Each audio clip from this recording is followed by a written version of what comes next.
Quick question about using Ebitda for valuation models. I recently heard that, the margin of safety by Seth Klarman, he brought up not using Ebitda, and I think I also heard that Warren Buffett and Charlie Munger said not to use Ebitda for valuations because I think their point is that depreciation and amortization is an actual expense that needs to be taken into consideration for the business. And I've seen in your DCF models you view Ebitda, and I was just wondering what your thoughts about that was. Thank you.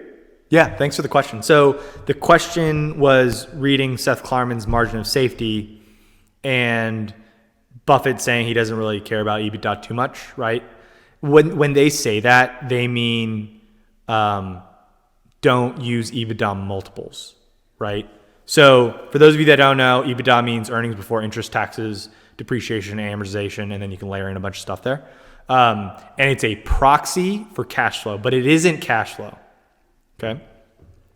I have Ebitda in my models because it's a helpful metric that everyone points to because it is a proxy for cash flow. It isn't cash flow, right? It is a proxy that's easily calculatable, whatever the word is. And people do multiples on it. So it's an easy way for me to be like, oh, this thing's trading at 10 times Ebitda. That doesn't seem unreasonable for this type of business, or that's way overpriced for a crappy industrial business, right? So I do that there. But if you notice, a DCF never discounts Ebitda. A DCF discounts free cash flow, whether to the firm or to equity, right? So free cash flow to firm or free cash flow to equity, also called unlevered free cash flows or levered free cash flows.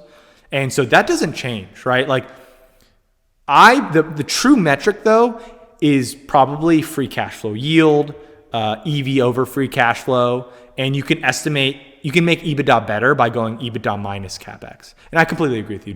Depreciation and amortization smooths out CapEx in a way that CapEx is weird because you spend a bunch of money 1 year, don't spend it for 4 years, and then spend a bunch of money. Like D&A is an accounting way to kind of smooth that out. And so, I don't disagree, and I don't use Ebitda other than a quick take. Like, so if I do answer some of these questions about like a company, I'll like pull up on my little tool here, like what does Ebitda look like? And it's ballpark, right? But I agree. Like for me, it's free cash flow yield, right? Free cash flow yield is basically like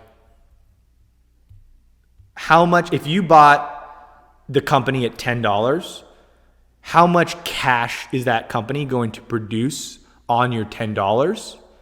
And if it produces $1 in cash a year on your $10 investment, that's a 10% free cash flow yield. And what can the company do with that $1? So you invest 10 and then they spit out $1. The company can either reinvest that money, they can either buy back shares with that money, or they can spit it out in a dividend. And I have a whole diatribe on dividends. I don't like dividend stocks. There's a whole reason. If someone asks that question, I'll go down that diatribe.